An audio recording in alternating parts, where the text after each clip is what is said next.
Yo, what's up? Welcome back with me, Reza Arab, si gamers ganteng. No, ini bukan sebuah aplikasi, apalagi sebuah game, apalagi pelajaran fisika, bukan. Kali ini gue mau menceritakan tentang perjalanan hidup gue dari gue baru lahir sampai sekarang. Honestly, gue bener-bener gak bisa gambar, bahkan gambar burung aja gue cuma bisa kayak gini. Tapi gue akan berusaha sebisa mungkin gambar buat kalian semua, so this is it. Draw my life. Hai, mungkin di sini ada yang belum kenal gua. Perkenalkan, nama gua Reza Octavian. Gua lahir di Indonesia, tepatnya di Jakarta, tepatnya tanggal 15 Oktober 1990. Gua lahir di sebuah rumah sakit bersalin di daerah Slipi namanya Harapan Kita. Pas umur kandungan nyokap gua baru 7 bulan, gua tuh udah lahir ke dunia. Abisnya gue bosan di dalam. Ada TV, ada PS. Dikarenakan gue lahir 7 bulan atau masih prematur, gue jadi gak sempurna lahirnya. Tapi muka gue tetap ganteng. Gue waktu itu lahir hanya dengan berat badan 0,8 kg. Dan nyokap gue cerita, gue tuh cuman segede botol air mineral kecil. Dan gue juga mengidap penyakit jantung. Gue gak tahu apa yang terjadi ketika gue lahir antara bokap dan nyokap gue. Tapi ketika gue baru lahir, mereka memutuskan untuk berpisah. Mereka bercerai.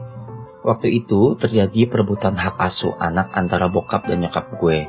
Tapi ternyata pengadilan memutuskan kalau nyokap gue yang menang. Yeay!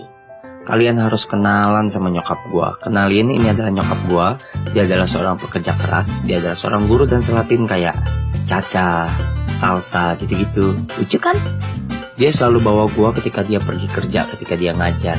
Dia akan bawa gue, dia akan taruh gue di atas sofa dan dikasih selimut sampai dia selesai kerja. Gue tuh dulu anaknya culun banget. Bener-bener nerd, yang anak rumahan banget, yang setiap hari tuh kerjanya cuma belajar, dan belajar. Dikarenakan gue mempunyai penyakit jantung, gue tuh lemah banget. Lari sedikit muntah, ketawa sedikit muntah. Pokoknya gue tuh lemah banget deh. Itu kenapa alasannya gue suka banget main game. Gue setiap pulang sekolah, gue pasti pulang ke rumah buat main game. Dan nyokap gue tuh selalu beliin gue konsol-konsol game kayak PS, Sega, Nintendo, apapun dia akan selalu beliin buat gue. Nyokap gue tuh bener-bener gak pernah ngelarang gue buat main game. Mau gue lagi banyak PR atau bahkan lagi ujian, dia akan tetap ngizinin gue. Karena dia tahu ketika gue udah bosen, gue akan belajar. Dia pinter banget. Walau gue culun dan lemah, tapi gue pinter. IQ gue 140 dan gue tuh selalu ranking 3 besar. Waktu gue berulang tahun yang ke-9, nyokap gue ngerayain ulang tahun gue di sebuah restoran yang gue suka banget, tapi gue gak bisa sebut namanya, KFC. Dan itu menjadi saat-saat terakhir gue merayakan ulang tahun gue. Waktu itu malam hari sekitar jam 2, gue tiba-tiba sakit. Gue demam. Nyokap gue tuh berpikir kalau gue tuh cuma sakit biasa aja. Ya cuma demam biasa, cuma flu. Gak ada yang harus dikhawatirkan sama sekali. Tapi makin lama ternyata gue makin parah. Badan gue dingin kayak es batu, terus bergetar hebat. Nyokap gue panik dan langsung gue dilarikan ke rumah sakit Husada. Gue langsung dimasukin ke UGD karena kondisi gue yang sangat amat parah. Di dalam UGD dokter langsung masangin selang ke semua bagian tubuh gue yang berlobang. Semuanya. Hidung, mulut. Saat itu dokter memvonis kalau jantung gue kumat lagi dan gue harus dirawat inap. Keesokan harinya badan gue kembali berkontraksi dan badan gue kembali bergetar sangat hebat. Dokter langsung cek keadaan gue dan ternyata gue mendapatkan komplikasi dari 4 penyakit di waktu bersamaan, yaitu jantung gue kumat, lambung gue robek atau bocor, tekanan darah rendah, dan yang terakhir, demam berdarah. Dokter sudah melakukan segala cara dari kejut listrik, suntik, dan banyak hal, tapi tubuh kecil gue gak sanggup untuk menahan semua penyakit tersebut di waktu bersamaan. Alhasil, gue meninggal. Dokter sudah memvonis gue meninggal, seluruh badan gue sudah ditutup pakai selimut sampai ke kepala. Nyokap gue yang tegar dalam segala situasi, saat itu gak bisa menahan tangis. 12 jam berlalu, tubuh kecil gue yang dingin dan kaku sudah dibawa ke kamar mayat. Saat itu semua keluarga sudah berkumpul. Nyokap gue masuk lagi ke kamar mayat dan dia nyamperin gue. Dia pegang tubuh gue, dia cium jidat gue, dan dia menangis. Dia meneteskan air matanya tepat di jidat gue. Nyokap gue cerita, waktu dia masih nangis, tiba-tiba dia mendengar suara entah dari mana. "Mah, Mama jangan nangis, nanti Caca ikutan sedih." Nyokap gue kebingungan, bener-bener kebingungan. Dia berpikir ini cuma halusinasi aja. Tapi ternyata dia dengar lagi suara berikutnya. "Mah, Caca di mana sih? Kok Caca bisa di sini?" Dengan masih kebingungan, nyokap gue lalu membuka kain yang nutupin kepala gue dengan perlahan. Lalu dia ngeliat gue udah membuka mata dan masih nanya, "Mah, ini Caca di mana?" Nyokap gue langsung dobrak pintu kamar mayat dan dia langsung teriak, "Setan!" Enggak. Dia langsung teriak, "Dokter!" Dokter langsung ngecek keadaan gue dan dia benar-benar syok karena tiba-tiba jantung gue sembuh. Lambung gue yang robek tiba-tiba normal, tekanan darah gue menjadi normal, dan demam berdarah gue langsung sembuh. Gue tahu pasti ada tanda tanya besar di kepala kalian. Apa yang terjadi sama gue waktu gue mati suri? Yang gue rasain cuma dingin, semua putih. Sampai gue berada di satu tempat yang gue nggak tahu di mana. Siang, langitnya cerah, matahari bersembunyi di balik awan. Gue berada di sebuah padang rumput yang luas sekali. Oh iya, ada sebuah pohon di tengah-tengah padang rumput itu. Cuman ada gua dan nyokap gua di sana. Sampai tiba-tiba yang gua lihat jadi hitam dan gelap. Lalu hidup gua berjalan seperti orang normal lainnya, tapi dengan karakter gua yang jauh berbeda dari sebelum gua mati suri. Gua udah gak culun lagi, fear nothing, playboy.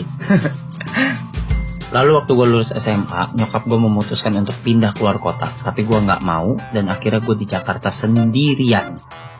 Untuk bertahan hidup di Jakarta yang which is gue sendirian, gue ngelakuin apa aja.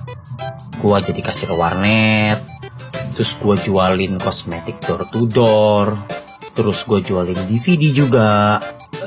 Gue juga ngojek loh waktu itu, aduh malu. Lalu di warnet, karena gue berteman sama banyak orang, gue akhirnya kenal sama satu orang. Kita sering main Dota bareng, namanya Edo.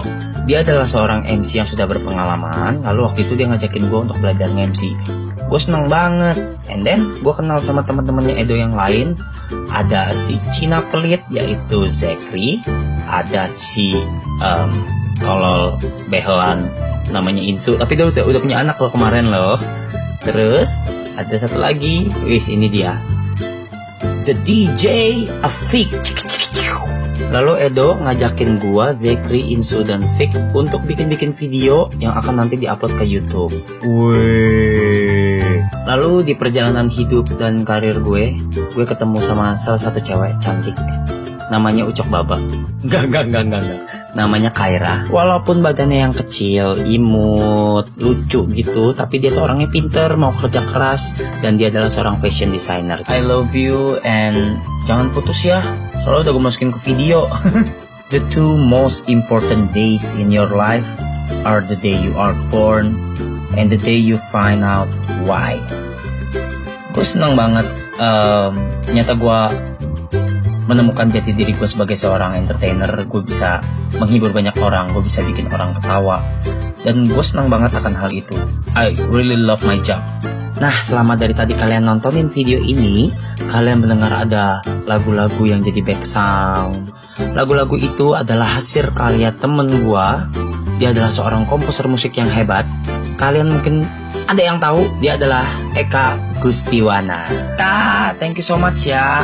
I just want to say thank you for 3,000 subscribers. Thank you for everything. Thank you for all of your support. Thank you for always on my back when haters put some dirty comment on my video. I love you guys. I promise I won't stop make you laugh. So, thank you for watching. Stay tune di channel gua. Jangan kemana-mana.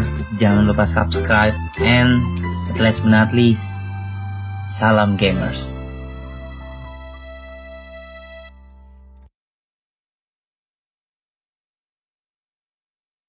Jangan lupa buat subscribe channel Eka Gustiwana. Langsung aja klik gambar dia di kiri atas.